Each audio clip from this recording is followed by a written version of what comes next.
It was more of a necessity thing, really, rather than like, is it a good idea or not?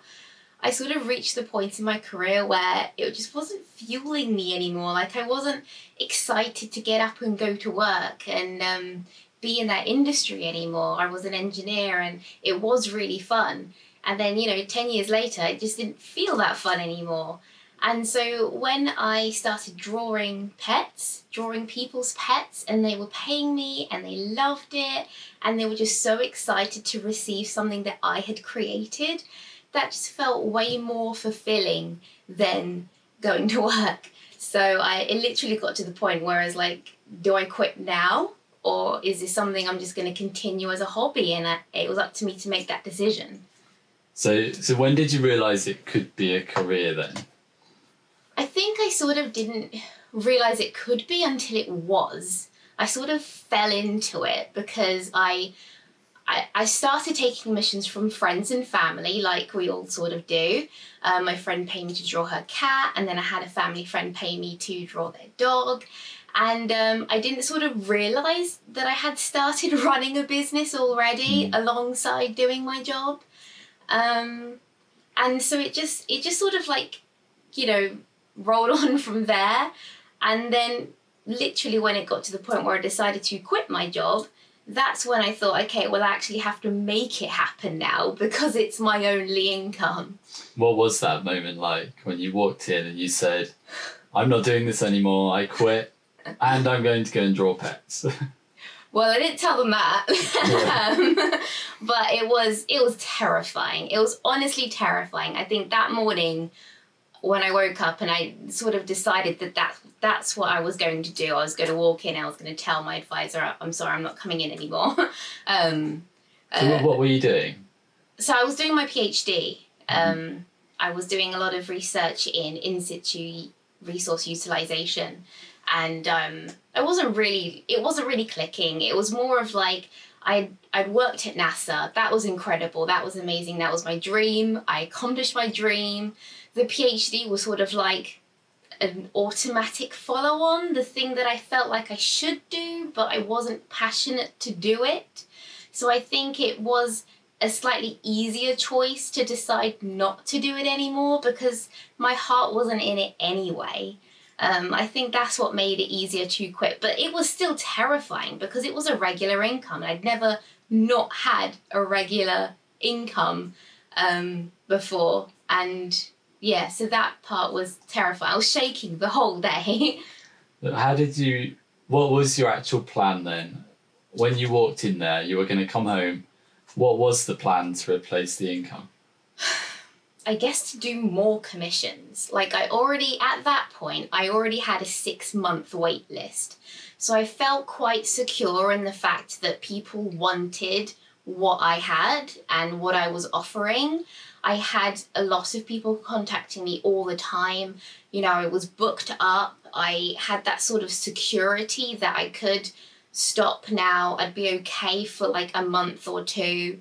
And then I'd need to like think, okay, what am I doing next kind of thing. So I gave myself a little bit of a buffer, not the biggest buffer, but it was enough to get things going and to, I guess, light that fire under me to hustle more and to go for it more, to talk to more people, to get more clients, like having that need for actually getting the commissions to live off made me do it better, I think. So going back then, before you quit, you said you had a 6-month wait list. Yes. What got you to that point? Go back to that first commission. So my first ever commission was from my friend. She's the first one who had ever paid me. Before that, I was literally just drawing for gifts, for someone's birthday or a wedding or something like that. That's the only time I'd ever drawn and given it as gifts. So my friend came to me and she was like, my cat has just passed. She was really upset. She was like, I know you draw animals and you're so good at drawing animals. Can you please draw him? And I'll pay you £50. And I was like, whoa, like I was going to say yes anyway before she'd even offered to pay. Like that didn't even register in my mind to charge her for something like this, especially like a memorial portrait, like her cat just died.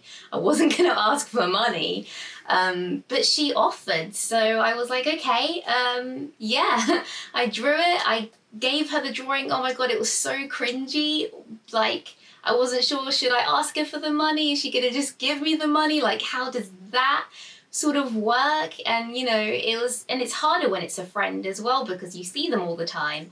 But no, she just gave the money. She was so happy. She cried, and like, it was an incredible experience to feel that for the first time and be paid for it. I could literally go home and buy food and that kind of thing was something that I just drew, and I'd never felt that before. And it was a wonderful experience. And so I decided I needed more of that. So I put it online, I put it on Facebook, I put it in, I think, about 20 cat groups at the time. And I just got this flood of emails of people asking me to draw their cats. And I guess that was the start of my business without knowing that I'd started the business in the first place. It just started small, just talking to more and more people, a lot of people from America. So I got my first international clients, which was really exciting. And just going from there, talking to more people, telling them my prices, which is always scary to start when you don't really know what you should be charging. So I just kept charging them the same as my friend had offered because I knew that worked. She'd paid £50, so I would charge other people £50, and that would have made sense to me. But as I got more and more requests, it made sense to, okay, I'm going to now up my price to £80, then £100. And I just kept trying to creep it up and see where I guess the resistance would be. But there wasn't any, and people kept paying me anyway, despite me increasing my prices. So I thought, okay, so people do actually want this.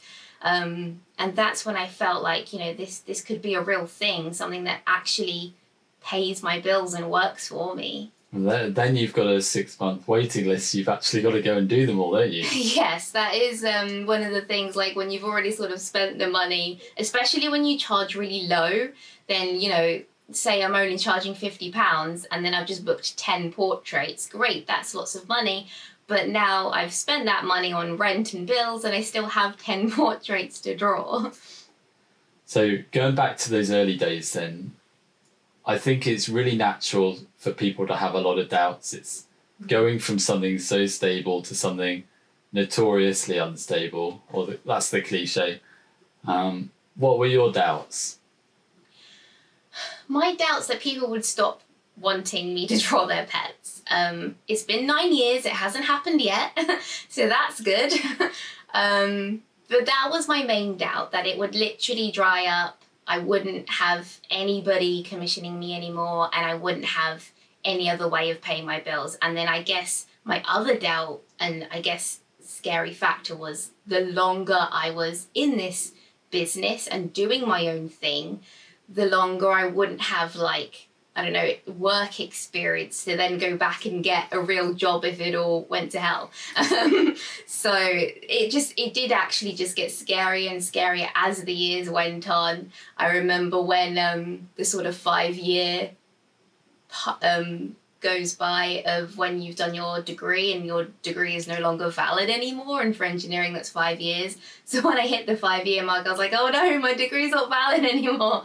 Like, I can't even be an engineer. But it just pushed me even more to actually make this work. Yeah, I mean, if you burn those bridges, you've got to keep going, don't you? Yeah. Yeah. You must have done a lot of trial and error and made a lot of mistakes. What are some of those early mistakes you think you made or that other people might make? I think one of the earliest mistakes probably is saying yes to every commission, because you feel like you have to, especially at the start when someone asks you to do it. You're just saying yes, yes, yes, because you need the money or you need like the experience and that kind of thing. But really, I've learned to be slightly more picky, because some clients, especially when you're charging low, they're not, I guess, easy to work with clients. They can be very rude or very picky or just like not very respectful of what you're doing. I think it's just about being conscious of those kinds of people and being patient and always being professional. Like I really learned that you don't want to ruffle any feathers, especially online. If someone's being rude about your commissions or, you know, saying you should give it for free or anything like that, anything that sort of would upset you, you've got to be the professional here, because anything you say, everyone else can see. You know, you don't know who they know. And you're building your business on your reputation. Like when you start being an artist, you're the reputation, you're the thing that people are looking to. So you can't say anything wrong or bad. You've got to always be professional and kind and patient with people. I think that's a big part of marketing in the early stages, when people are trying to find their voice and trying to put themselves out there. And at some point you're going to meet some feedback, aren't you? Yeah. Which can be really difficult. So yes. For artists who are really, really scared of putting themselves out there, they've avoided putting their face out there, and they're not really sure what to post, they're a bit nervous, what do you say to them? I'd say you don't necessarily have to put your face out there. Like it's sort of the easiest way to show your character is to put your face out there, but you don't have to, especially as an artist. But what you can do is put your character across in what you write in a post, in how you do a post or a story or a video, like the things you say about the drawings you're doing and the customers that you get, and everything that you talk about is you, and it's your voice and your character that you can put across. So if you're too scared to put your face out there, that's okay, you don't have to, but it still has to come across somehow so people can get to know you and who you are as an artist and why are you doing this, you know, what's influencing this passion for doing, say, pet portraits and that kind of thing. And because people buy you and the artwork second, I think. That's why you get commissions again and again from the same client, because they've loved working with you and they want to work with you again, and they just love that relationship and that connection that you've built. So you can't get that across if you don't give your character and let people see you a bit. When you were doing that in your early days and you've got some commissions under your belt and a bit of a wait list and inquiries are coming in, when was the moment you thought, yeah, this is really working now, I've got something here that I can build on? I feel like it was always quite scary, especially the first year. I think when I had done it for a full year and it was sort of like the anniversary of being a full-time artist, I think that's when it hit me of, oh, this is what I'm doing now and it's possible and I'm doing it. And I think it more sunk in then, because up until then you're constantly chasing, you're constantly working, you're constantly like involved in the business, that you don't really see it from the perspective of, oh, you're doing it now, you're living that life that you were trying to build. And yes, I think it was the first year, I think, when it really clicked that I got there. So in terms of that life that you've then gone on and built, how does that differ now as a full-time artist to before as an engineer? Well, I definitely work more, but it doesn't feel like work. And I know that's a really cliche thing to say, but when you do love what you do, it doesn't feel like work. I'm so eager to draw all the time and talk to clients and get new clients and even talk on social media to other artists and stuff. Like, it's fun. I enjoy it and I want to do it all the time. So that's okay. And I guess it's also so much more flexible. Like, as an engineer, you got to go to work from 9 till 5. I don't need to do that, especially, well, I guess before having a child, I could wake up anytime I wanted, work as long as I wanted, and go to bed when I wanted. And that was purely, you know, my time and the lifestyle that I built for myself. Now that I have a child, I've also got that flexibility of I can be there 100% for my child, especially when she's awake. So I'm with her the whole time she's awake. As soon as she's asleep, I'm working, and I've got that flexibility to do that, and it works really well for our lifestyle.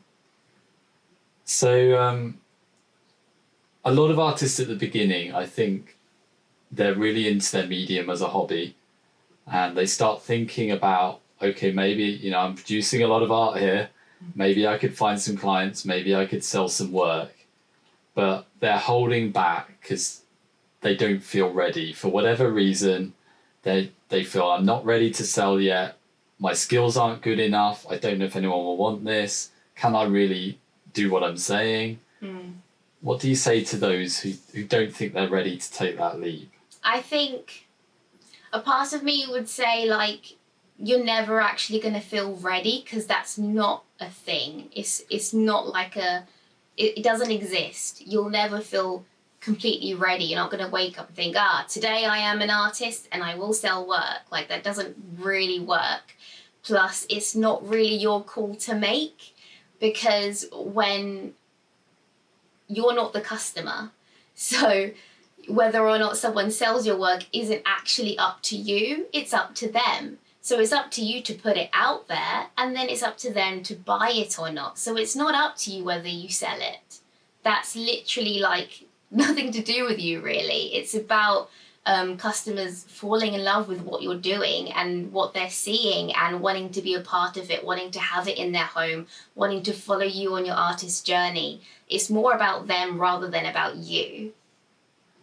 So thinking about the pets that you've drawn over the years, what are some standout ones? What do you love drawing, and what would you never want to draw again?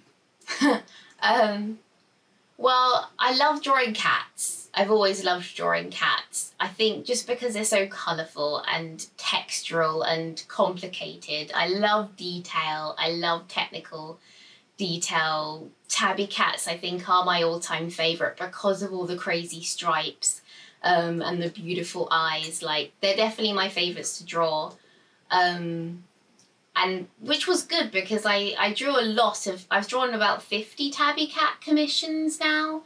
Like, tabby cats alone, out of that is probably like maybe 100 cats, maybe more, altogether. But I sort of became known as that sort of my niche of being the cat portrait artist, which was really nice because I loved drawing cats anyway. So it sort of developed from there. Probably the trickiest thing to draw for me anyway would be like spaniel ears. I know a lot of artists say about the curls. So yeah, it's not that I never want to draw them again, but I wouldn't necessarily choose to. But I would do it because I do like a challenge, and that's sort of like, I can't stop myself. Have you had any really unusual commission requests? Actually, recently, I say recently, last year, I had a commission to draw possums, which was quite interesting. I'd never drawn possums before.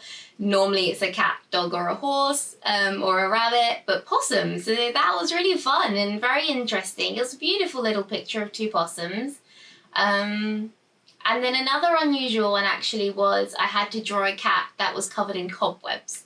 And that was hilarious because I was like, oh my gosh, why is this woman wanting me to draw this cat covered in cobwebs? But she had such a lovely story behind it of her cat, and it was like helping her clean something, and it came up covered in cobwebs, and she just loved that image of her cat so much that it made me love that image. And so it's sort of like, it's the story behind that just made it so much more interesting than trying to draw a cat covered in cobwebs.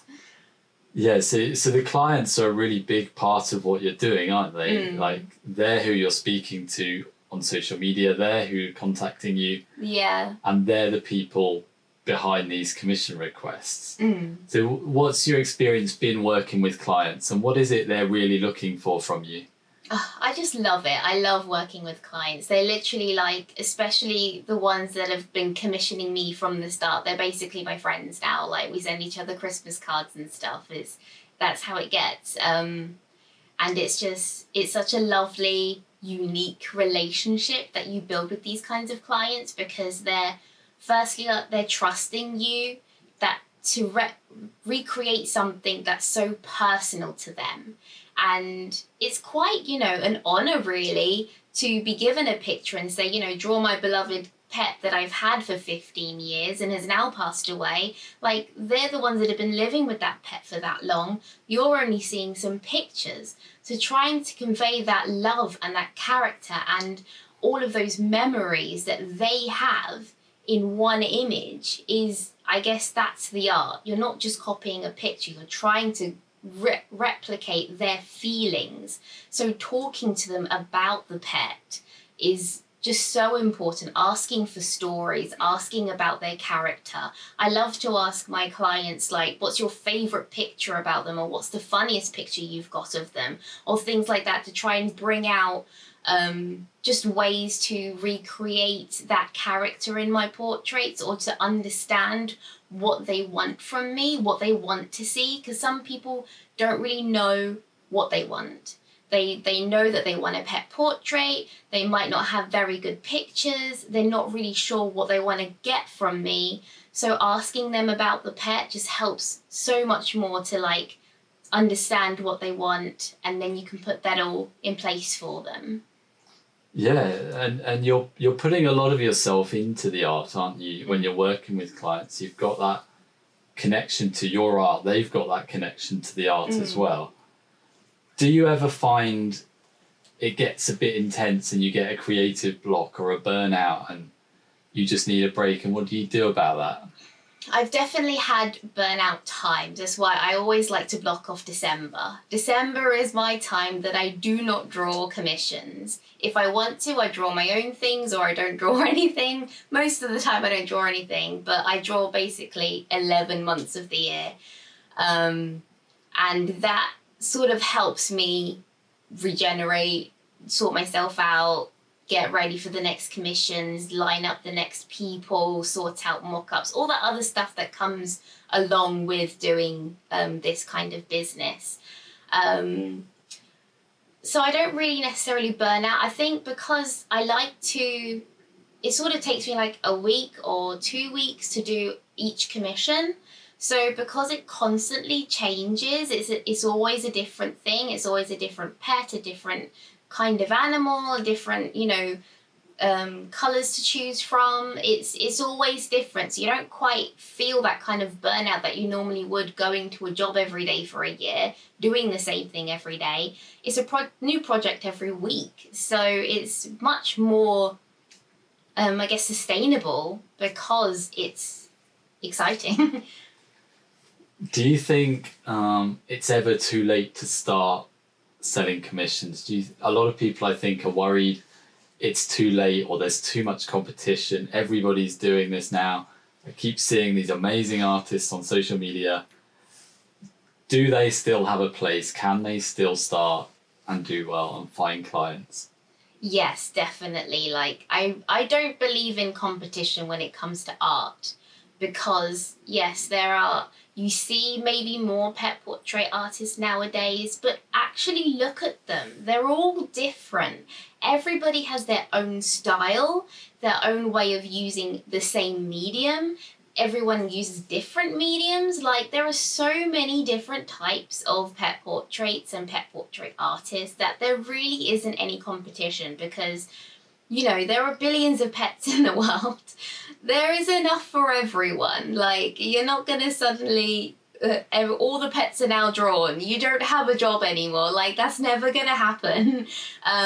So there is room for anyone and everyone to start whenever they feel like, they want to get into this, because it's such an exhilarating world, I think. And it's very hard to stop because you just get so caught up in it. So if somebody's listening to this and they're thinking, yeah, I love drawing, I want to have a go at this, what's one small thing that they could do just to get started? I would say start locally, put out some flyers, some posters, say I'll draw your pet for, I don't know, 50 quid, something small, but feels scary to you. Make sure it's scary, I think. So you're not doing it for free. You're not doing it for like $5 or £5 or whatever. Make sure the price makes you feel something. So when someone actually pays it, you're going to get that feeling of, yes, validation. Someone's actually loves what I'm doing. So do that, put up some flyers, start locally. It's the easiest place to start, with your neighbours, with your friends, with your family, the people down the street, the people in the next village. And then start on social media, I'd say. Join some Facebook groups, post your art in there. You're not being salesy, you're just making friends. You're talking to people, you're chatting about your art, you're being proud of it, you're showing it off, and that's all you need to do at the start. Yeah, I think it's that first step, isn't it? It's very daunting to put yourself out there, and especially starting to ask for money. Mm-hmm. So as you go and do that with your art, how do you know, what's your approach to pricing? How do you know what your art's worth? Mm-hmm. And then how do you increase that price as you get on? Well, when it comes to pricing, it's incredibly tricky. But I would always at least start from, how long is it taking you to create? What is the minimum hourly wage for your country? How much have you spent on materials? And how big is it really? And start with those things, whatever amount that comes out to. Try doubling it and start there. Or, try doubling it, tripling it, whatever you think is a justified amount. So I would always start with doubling that amount, and that's your starting point, especially if you're at the very beginning and you've never sold anything before, and if you're terrified of asking for money, just do that, because that could just be 50 quid or 100 quid or something like that. It doesn't really matter what it is, because people will pay it if you show them why you've created it. Make them fall in love with what you're making, make them fall in love with you. That's really what matters. It's not really about the price. It's just a scary thing for you, not for the customer.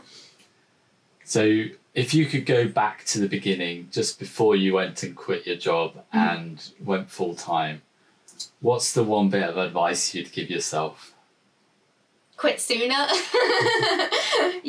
Quit sooner. As soon as I got that first sale, I feel like I should have just not even started my PhD, basically, and just gone full pelt into this. And just, I feel like I've done everything I was supposed to have done. Like, everything all of my experience has got me to now, and I'm very happy with my business now. So I wouldn't necessarily change anything. I would have just tried to do it quicker.